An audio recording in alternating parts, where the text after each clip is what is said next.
구약 시대 때 가장 능력 있는 선지자를 뽑으라고 하면은 당연히 엘리야랑 모세 두 명을 뽑을 수 있습니다. 저는 어렸을 때부터 그런 이유에서인지 가장 좋아하는 성경 인물이 누구냐는 어른들의 질문에 당연히 엘리야를 대답했습니다. 왜냐면은 능력도 있고요, 기적도 많이 행했습니다. 그렇기 때문에 뭔가 능력 있는 수많은 기적을 일으킨, 그리고 무엇보다 가장 악하다고 평가되던 아합 시대 때 850대 1로 싸웠던 그 엘리야가 저는 어렸을 때 너무 멋있더라고요. 그래서 뭐처럼 되고 싶어, 뭐 누가 제일 좋아라는 어른들의 질문에 저는 당연히 엘리야를 고르곤 했습니다. 이처럼 17장, 18장에 등장한 엘리야는 우리가 잘 아는 것처럼 굉장히 능력 있는 선지자였고 힘 있는 선지자였습니다. 그러나 오늘 본문에 나온 19장의 엘리야는 과연 17장과 18장의 모습과 동일 인물인가 싶을 정도로 너무나도 두려움에 떨고 있고 약하고 비참한 모습을 가진 선지자가 바로 오늘 19장의 엘리야입니다. 그렇다면 도대체 엘리야는 왜 이렇게 변해버린 것일까? 아니, 그렇게 유명하고 그렇게 능력 있고 그렇게 힘 있던 선지자가 어떤 이유 때문에 갑자기 그렇게 전락하게 돼버린 것일까? 이것을 우리가 오늘 함께 보고자 합니다.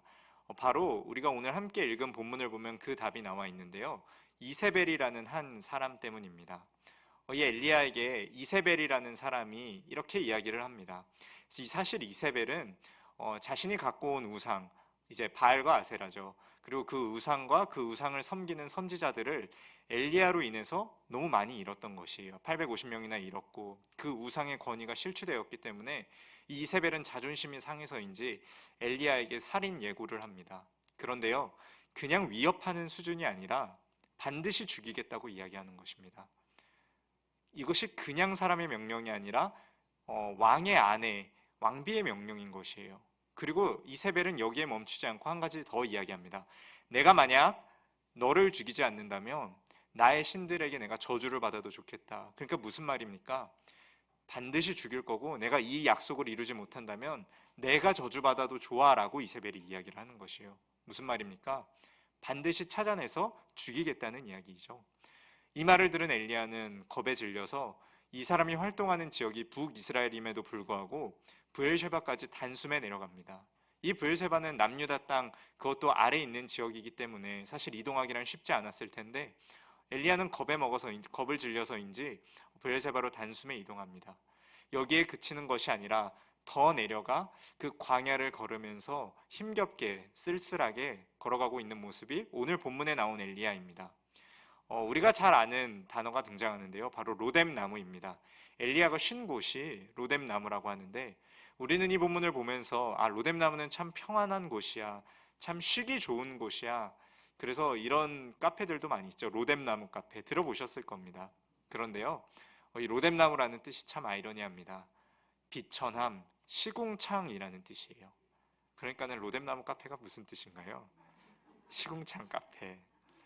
시궁창 커피는 아니겠죠. 어쨌든 이처럼 엘리야의 현재 상황을 나타내는 단어가 바로 로뎀 나무입니다. 그러니까는 의지할 곳이 없는 것이에요. 시궁창과 같은 현실이 바로 오늘 엘리야의 현실인 것입니다. 이처럼 엘리야는 자신의 죽음만을 기다리며 그렇게 지쳐 쓰러져 있는 상황 가운데 있는데 이때 천사가 두 번이나 등장합니다. 먼저 나타나서는 이렇게 이야기합니다. 네가 먹을 것을 먹어라 라고 해서 엘리야가 음식을 받아 먹죠. 그리고 두 번째는 먹을 것을 또 주면서 한 가지를 더 이야기합니다. 천사는 이렇게 이야기합니다. 내가 갈 길을 다 가지 못할까? 여기서 표준세 번역으로 제가 이걸 조금 바꿔서 읽어드릴게요. 갈 길이 아직도 많이 남았다라는 것입니다. 즉, 갈 길이 아직도 많이 남았다는 것은 엘리야의 사역이 여기가 끝이 아니라는 것입니다. 엘리야는 자신이 지금 두려움에 떨고 있고 죽을 위기에 처해 있기 때문에 하나님, 나 좀 죽여주십시오, 그냥 차라리 나를 끝내주십시오라고 이야기하고 있지만 천사는 이렇게 이야기하는 것이죠. 너 아직 사역 끝난 거 아니야. 너 아직 갈 길이 더 남았어 라고 이야기하는 것입니다. 엘리야는 그렇게 음식의 힘을 의지하여 40주 40야를 걸어가 어디에 도착한다고 나와 있죠? 하나님의 산 호렙에 이른다고 이야기합니다. 엘리야는 여기에서 하나님을 만납니다. 그리고 하나님께 두 번의 질문을 합니다. 여기 두 번의 질문은 하나의 질문과 동일한데요, 그 질문은 이렇습니다. 하나님, 내가 하나님을 열심히 섬겼습니다. 그런데 하나님을 섬기는 사람들이 다 죽고 있습니다. 그리고 이제는 내가 죽을 차례입니다. 엘리야가 하나님께 탄원합니다. 상황을 바꿔주시던지 아니면 차라리 나를 데려가시던지 이 두 가지 내용으로 엘리야는 하나님께 탄원합니다. 그러자 하나님이 이런 대답을 하세요. 너 지금 어디 있니? 라는 질문을 하세요. 갑자기 뜬금없게. 그래서 엘리야가 다시 질문합니다. 하나님, 내가 지금 하나님 열심히 섬겼고 지금 내가 나만 하나님을 열심히 섬기고 있는데 내가 죽을 위기에 처해 있습니다. 하나님, 그러니까는 나를 조금 도와주세요. 상황을 바꿔주시던지 차라리 나를 데려가세요. 하나님이 다시 말씀하세요. 너 지금 어디에 있니? 그러면서 엘리야의 그 질문에 상황을 바꾸는 대답을 주시는 것이 아니라, 정말 엘리야의 그 요청을 들어주시는 것이 아니라, 우리가 오늘 읽지는 않았지만 오늘 이 본문 뒤에 나온 것처럼 너가 내려가서 라는 말씀을 하나님께서 하세요. 그러니까 하나님께서 엘리야에게 하신 것은 어떤 위로나 상황의 역전이 아닌 엘리야의 사명을 다시 일깨워주는 것을 오늘 하나님의 대답임을 우리는 알 수 있습니다. 상황이 바뀌지 않았어요. 그렇다고 나의 요구하는 것이 들어진 것도 아니에요. 그러나 하나님께서는 분명히 말씀하십니다. 너 지금 내려가서 너의 그 기름 부음을 누구에게 세워라. 이처럼 우리가 아는 것처럼 엘리야는 결국에 자기의 할 일을 다 마친 후에 오늘이 아니라 한참이 지나서야 하나님의 부르심을 받아 하늘로 올라가는 것을 우리는 발견할 수 있습니다. 그렇다면 저는 오늘 본문의 메시지가 도대체 우리의 삶에 어떤 메시지로 적용할 수 있을까 묵상해 보았습니다. 엘리야는 어떤 상태였습니까? 지쳐 있는 상태였어요. 그냥 지쳐 있는 것이 아니라 그 이세벨, 그냥 일반 사람이 아니라 그 왕실의 위협이 나의 목까지 칼을 겨누는 그런 위험한 상태였고 아주 긴급한 상태였습니다. 그런 일상 가운데서 지친 엘리야가 오늘 본문에서 본 것처럼 하나님께 요구하는 것은 사역의 변화였어요. 사역의 멈춤이었어요. 하나님, 그만하고 싶습니다. 나 이거 멈추고 싶습니다. 이 메시지를 어쩌면 우리의 모습과 같이 볼 수는 없을까라는 생각이 들더라고요. 우리도 사실 다들 사역을 하시잖아요. 교회에서 사역을 하는 사람들이 많지는 않지만 그래도 오늘 이 자리에 나오신 분들은 대부분 한 자리씩, 여기서 말하는 한 자리는 그 자리가 아니겠죠. 한 사역씩 감당하고 계신 분들임을 다들 잘 알고 계실 겁니다. 우리는 엘리야처럼 이렇게 사역을 맡은 자입니다. 그러나 우리는 엘리야처럼 때로는 지치고 때로는 힘든 사람들입니다. 일 때문에 또 사람 때문에 지치기도 하죠. 그 사역 때문에, 나의 체력 때문에 우리는 때론 지치기도 합니다. 힘들기도 해요. 잘 압니다. 제 동기들도 사역을 하다가 중간에 멈춘 친구들이 몇몇 있습니다. 여러 가지 이유 때문에, 사람 때문에, 사역 때문에, 또 건강 때문에. 그러다 보니까 잘 압니다. 뿐만 아니라 저도 지금은 하진 않지만 제가 이전에 일을 했었는데요. 평일에 하루에 막 5시간씩 자면서 주일에도 못 쉬고 토요일에도 못 쉬고 또 월화수목금 못 쉬고 얼마나 피곤한지 모릅니다. 우리 성도님들 진짜 얼마나 피곤하신지 제가 해봐서 알겠더라고요. 이게 진짜 피곤한 일이구나. 하루 쉴 시간 없이 토요일도 못 쉬고 주일도 못 쉬고 그냥 하루도 쉬는 시간 없이 일주일에 한 번도 쉬는 시간 없이 그렇게 사는 것이 참 너무 피곤한 일상이구나. 이것을 많이 느꼈습니다. 더군다나 사역이 쉬운가요? 쉽지 않습니다. 우리 찬양대 그리고 우리 찬양팀 분들 1시간씩 일찍 오시잖아요. 1시간이 아니라 더 일찍 오실 때가 훨씬 많으시잖아요. 그런데 연습도 하시고 근데 이거를 일주일에 매주 하시는 거잖아요. 한 달에 한 번만 하시는 것도 아니고 매주 그 피곤한 몸을 이끌고 지친 몸을 이끌고 또 교사 우리 선생님들 다들 여기 교사 선생님들도 계실 텐데 우리 선생님들 보면은 진짜 아이들이 이런 말을 해요. 제가 중고등부 담당하고 있는데요. 아이들 중에 몇몇 아이들은 이 선생님 연락받고 왔다고. 그러니까 그 정도로 정말 잘 챙겨주세요. 자신의 재정, 시간, 체력 그렇게 마음, 정성을 쏟아가면서 그렇게 아이들을 케어해 주세요. 그런 분들과 같이 사역하는 게 얼마나 감사한지 모릅니다. 또 우리 바나바 새가족팀 저도 지금은 목사지만 한때 새신자였던 시절이 있거든요.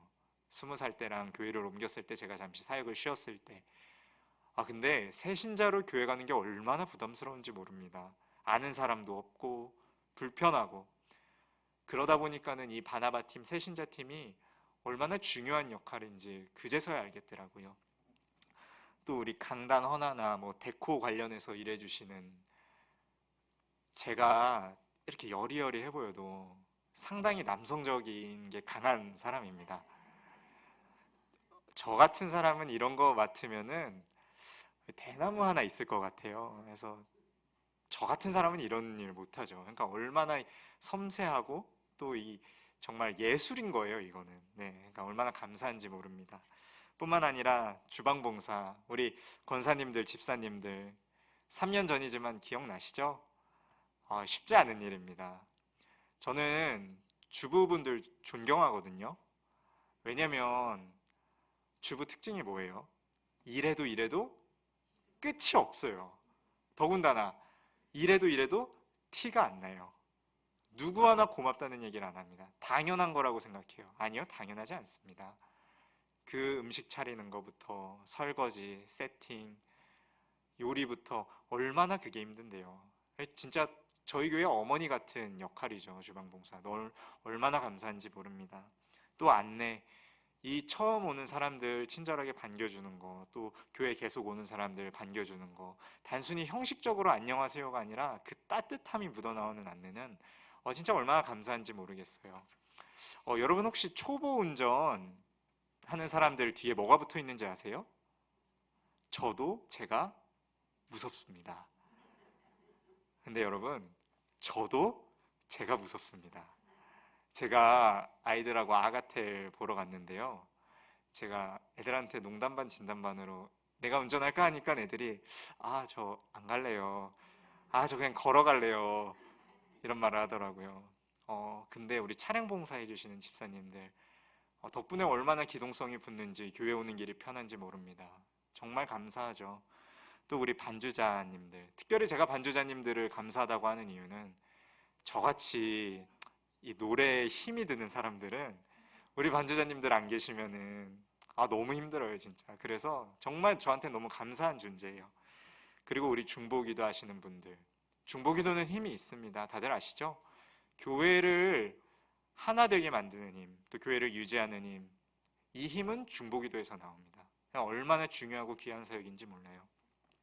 이 외에도 수많은 사역을 감당해 주시고 너무나도 열심히 보이는 곳에서나 보이지 않는 곳에서나 수고해 주시는 분들이 너무 많습니다. 그것을 너무 잘 알아요. 어렸을 때부터 교회 생활하고 저도 그걸 봐오고 저도 뭐 이런 거 저런 거 이렇게 봉사해봐서 그게 얼마나 힘든지 또 얼마나 감사한지 잘 압니다. 그런데 아까도 말씀드렸듯이 사실 시간이 지나다 보면은 사람인지라 지쳐요. 몸이 지치고 또 마음이 지치고 또 사람 때문에 또 어떤 일 때문에 참 지칠 때가 많이 있습니다. 어려울 때가 많아요. 믿음 좋은 엘리야라도 아무리 그렇게 놀라운 사역을 했던 엘리야라도 지칠 때가 있었던 것처럼 우리도 지칠 때가 있다는 것입니다. 그런데 저는 여기서 기억하고 싶은 것이 있습니다. 바로 내가 그만둬야 하나? 내가 언제 그만둬야 하나? 이러한 고민을 갖고 계신 분들이 있다면 한 가지 말씀드리고 싶은 것이 있어요. 바로 부르심을 기억하는 것입니다. 그런 생각이 들 때마다 부르심을 한번 기억해 보십시오. 부르심이란 무엇입니까? 하나님께서 나를 부르신 그 마음을 기억하라는 것입니다. 그리고 누가 나를 불렀는지 기억해 보시라는 것입니다. 우리는 오해하는 게 있습니다. 이 사역의 시작도 끝도 내가 정한다고 생각하는 것이에요. 아니요, 그렇지 않습니다. 이 사역의 시작도 끝도 하나님께서 정해주신 것이에요. 시작도 내가 한 것 같지만 하나님께서 시작하게 하신 것이고 끝도 내가 정할 수 있는 것 같지만 아니요, 그 끝도 하나님께서 이젠 됐어 라고 말씀하실 때 우리의 사역이 끝나는 것입니다. 저는 부르심을 받은 자라면 그 부르신 자를 기억해야 한다는 것을 여러분들께 나누고 싶습니다. 그리고 저는 오늘 어떤 한 사람의 고백을 함께 나누고 싶습니다. 제가 읽어드릴게요. 내가 이것을 이미 얻은 것도 아니요 또 이미 목표점에 이른 것도 아닙니다. 그리스도 예수께서 나를 사로잡으셨으므로 나는 그것을 붙들려고 쫓아가고 있습니다. 형제자매 여러분, 나는 아직 그것을 붙들었다고 생각하지 않습니다. 내가 하는 일은 단 한 가지입니다. 곧 뒤에 있는 것을 버리고 잊어버리고 앞에 있는 것만을 바라보고 그리스도 예수 안에서 하나님께서 위로부터 부르신 그 부름의 상을 받으려고 목표를 향하여 달려가고 있습니다. 그러므로 누구든지 성숙한 사람은 이와 같이 생각하십시오. 여러분이 무엇인가를 달리 생각하면 하나님께서는 그것도 여러분에게 드러내실 것입니다. 어찌했든지 우리가 어느 단계에 이르렀든지 같은 길로 계속 나아갑시다. 아멘. 우리 성도님들도 아마 잘 아실 거예요. 제가 일부러 표준세 번역으로 읽었는데요. 바로 빌립보서 3장 12절에서 16절 말씀입니다. 사도 바울의 고백이죠. 바울은 아직 끝난 것이 아니라고 이야기하는 것이에요. 바울이 어떤 일을 했는지는 아마 제가 말하지 않아도 다들 잘 아실 거라 생각합니다. 1차, 2차, 3차, 로마, 그리고 성경에 기록되어 있지 않지만 추정하는 4차 전도 여행까지 수많은 선교지를 다니면서 선교 여행을 했던 사람이에요. 그런데 사도 바울이 뭐라고 하는지 아세요? 내가 이제까지 했던 것, 그거 그냥 잊어버리고 앞을 향하여, 그 목표를 향하여, 표대를 향하여 달려 나가겠다고 이야기하는 거예요. 엘리야도 많은 일을 했습니다. 놀라운 일들을 했죠. 사도 바울도 마찬가지로 놀라운 일들을 했고 많은 일들을 했습니다.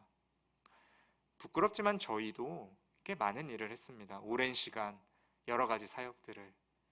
그러나 우리가 보고 싶은 것은 뒷모습이 아니에요. 우리가 무엇을 했던지, 우리가 어떤 사역을 했던지, 얼마나 놀라운 사역을 했던지, 아니요, 그것을 기억하면서 옛날 생각하면서 뒤돌아보는 것이 아니라 이제는 우리의 그 부르심을 향해 그 부름의 상을 기억하며 앞으로 나아가고 싶은 것이에요. 그 표대를 향해서, 그 부르심을 향해서, 그 목표를 향해서 우리는 나아가고 싶은 것입니다. 엘리야도 고생 많이 했죠. 사도 바울도 고생 많이 했습니다. 그러나 그 고생을 바라보고 싶은 것이 아닙니다. 그 과거를 보고 싶은 것이 아닙니다. 하나님께서 내게 주신 비전, 하나님께서 내게 주신 목표, 그 목표를 향해서 우리가 앞으로 나아가고 싶은 것입니다. 그러니까는 부르신 이를 기억하며 그 부르심을 기억하며 그 목표를 향해 나아가셨으면 좋겠어요. 사도 바울은 디모데후서 2장에서 세 가지 비유를 이야기합니다. 먼저 첫 번째는 군인 이야기를 해요. 그리고 두 번째는 경기하는 자의 이야기를 합니다. 그리고 세 번째는 농부의 이야기를 합니다. 무슨 이야기냐면 먼저 군인은 그 부른 자의 기뻐하심을 따라 움직여야 된다는 것이에요. 그리고 두 번째 경계하는 자, 그 경계하는 자는 법대로 경계해야 된다는 것입니다. 끝날 때까지 끝난 것이 아니라는 거죠. 그리고 내가 끝을 정한다는 것이 아니라는 것을 이야기하는 것입니다. 그리고 마지막 농부 이야기를 하는데요. 여기 농부 이야기는 반드시 수고가 더해져야 된다는 것입니다. 사도 바울은 부르심을 이야기하면서 이 세 가지 비유를 이야기합니다. 여러분에게도 묻고 싶습니다. 우리는 과연 우리의 부르심을 말씀하신 그 하나님의 기뻐하심대로 움직이고 있습니까? 그리고 우리는 그 경계하는 자처럼 심판이 끝났다고 이야기할 때까지 그 목표를 향해 끝까지 달려나가고 있습니까? 그리고 우리는 그 농부처럼 정말 수고하면서 우리의 사역을 감당하고 있습니까? 사도 바울은 오늘 그것을 이야기하는 것이에요. 사도 바울의 가치관, 사도 바울의 사역의 가치관은 바로 이런 것이었습니다. 부르신 이를 기억하며 그 부르심에 기뻐하며 뒤돌아보지 않고 목표를 향해 달려나가는 것. 엘리야처럼 지치더라도 아무리 많은 능력을 했었을지라도 그런 것 다 부질없어요. 지치는 것, 수많은 능력 아니요. 지금 내 앞에 있는 그 부르심을 향해 우리가 나아가고 싶은 것입니다. 혹시 지금 엘리야의 상황과 같이 좀 지쳐 계신 분들이 계실까요? 아니면 코로나라는 상황 때문에 3년간 좀 사역을 쉬고 계신 분도 계실까요? 그리고 아니면 내가 지금 하고 있는 사역 이번 연도까지만 하고 좀 내려놓아야 하나? 그런 고민을 하고 계신 분이 계실까요? 아까도 말씀드렸지만 그 사역의 끝은 우리가 정하는 게 아니에요. 그 사역의 끝은 하나님께서 말씀해 주실 때까지 우리는 계속해서 달려나가야 하는 것입니다. 마치 경기하는 자가 경기의 법대로 하는 것처럼 이처럼 우리도 하나님의 말씀을 기억하며 다시 더 나아가셨으면 좋겠어요. 2022년 너무 고생하셨습니다. 내일이면은 12월입니다. 교회력으로는 이제 새로운 시작이 되는데요. 너무 고생 많으셨습니다. 너무 수고 많으셨습니다. 그러나 이전 것을 보고 싶은 것이 아니에요. 이전 것을 기억하고 싶은 것이 아닙니다. 앞으로 하나님께서 우리에게 놀랍게 펼치실 사역이 있으세요. 우리 가운데 숨겨놓으신 그 비밀이 있으세요. 그 비밀을 누가 가지시겠습니까? 그 감동을, 그 역사를 누가 경험하시겠어요? 지쳐 계시다면 다시 새 힘 얻어서 나아가셨으면 좋겠습니다. 하나님께서 반드시 엘리야에게 주셨던 그 먹을 양식을 우리 가운데 주실 것이에요. 그리고 그 새 힘을 우리에게 공급해 주실 것입니다. 이것을 기억하면서 우리가 사도 바울처럼 그 목표를 향해 앞으로 달려나가고 싶습니다. 2023년 새로운 한 해가 시작됩니다. 많은 사역들이 우리 가운데 기다리고 있을 텐데 기대하셨으면 좋겠어요. 하나님이 내게 어떤 사역을 주셨을까? 어떤 소명을 주셨을까? 기쁜 마음으로 기대하셨으면 좋겠고요. 기쁜 마음으로 감당하셨으면 좋겠습니다. 그런데요, 제가 했던 고민이 있습니다. 뭐냐면 하나님이 주신 사역이 진짜 이게 맞을까? 였습니다. 제가 사실 사역을 에바다 교회에 오기 전에 1년을 쉬었습니다. 다시 사역을 할까 말까 고민했던 차에 계속되는 저의 질문은 나 같은 놈도 사역해도 되나? 나같이 부족한 사람도 이 하나님의 일, 하나님의 사역 할 수 있을까? 이 고민이 제 안에 끊이지가 않는 것이었어요. 그런데 하나님께서 너무 감사하게도 제게 주신 두 말씀이 있었습니다. 하나는 요한복음 21장이었고요. 다른 하나는 오늘 우리 성도님들과 함께 나누고 싶은 말씀입니다. 바로 로마서 11장 29절인데요. 하나님의 은사와 부르심에는 후회하심이 없느니라, 이 구절입니다. 비록 이 구절은 하나님께서 계획하신 예수 그리스도로 말미암은 구원에 관련된 이야기입니다. 근데 저한테는 이렇게 들리더라고요. 내가 너 부른 거, 내가 너에게 사역을 맡긴 것, 내가 너의 그 소명을 맡긴 것, 난 절대 후회하지 않아. 그걸 위해서 내가 예수 그리스도를 내어준 것, 나는 그거 절대 후회하지 않아 라고 하신 것 같았어요. 저한테는. 제가 이 말씀 의지하면서 너무 좋은 교회 만나서 너무 감사하고 재밌게 지금까지 사역하고 있는 것 같습니다. 사랑하는 성도님들, 지치시죠? 또 힘들 때도 있습니다. 그런데요, 하나님께서 주시는 기쁨은 그 지침과 힘듦을 훨씬 넘어서는 기쁨이에요. 하나님만 주실 수 있는 기쁨, 그 세상 어디에도 얻을 수 없는 기쁨, 그 기쁨을 우리가 누리고 싶은 것입니다. 그리고 그 자리로 우리가 나아가셨으면 좋겠습니다. 목표를 향하여, 표대를 향하여 그 부름의 상을 기억하며 앞으로 나아가는 저와 우리 성도님들 되시길 간절한 마음으로 축복하겠습니다. 기도하겠습니다. 사랑이 많으신 하나님 아버지, 감사합니다. 때로는 우리의 사역이 지치고 또 힘들고 어려울 때도 있습니다. 사람 때문에, 상황 때문에, 또 마음이 어려워져서 또 일 때문에, 몸 때문에 참 지치고 힘들 때가 많이 있습니다. 그러나 하나님, 지금 지쳐하고 있는 우리 성도님들이 있다면 하나님, 새 힘 주십시오. 위로 주십시오. 감동을 주십시오. 그리고 언제 일어서야 될지, 언제 다시 시작해야 될지 주저하고 있는 성도 있다면 용기 주십시오. 능력 주십시오. 믿음 주십시오. 그리고 더 나아가야 할지, 그만둬야 할지 고민하고 있는 성도가 있다면 하나님의 부르심을 기억하며 나를 부르신 이가 누구인지 그 부르심을 기억할 수 있는 하나님의 은혜를 허락하여 주십시오. 하나님, 2023년 얼마나 기대되는지 모릅니다. 이전과 같지 않은 새 일을 행하실 하나님을 기대합니다. 그 좋은 일, 선한 일을 시작하신 하나님을 우리가 기대하며 나아가오니 그 역사가 우리 삶 가운데 반드시 나타나게 하여 주시옵고 우리가 그 역사의 증인으로 서게 하여 주시옵소서. 하나님, 좋은 교회 주심에 감사합니다. 또 좋은 교회에서 사역할 수 있게 해주심에 감사합니다. 우리가 이것을 잊지 말고 기억하며 감사함으로 우리에게 주어진 사역을 감당하며 정말 사역의 끝이 아닌 하나님께서 주시는 그 사역의 새로운 시작을 잘 감당할 수 있도록 언제나 우리와 함께하여 주시옵소서. 사랑이 많으신 예수님의 이름으로 감사하며 기도드립니다. 아멘.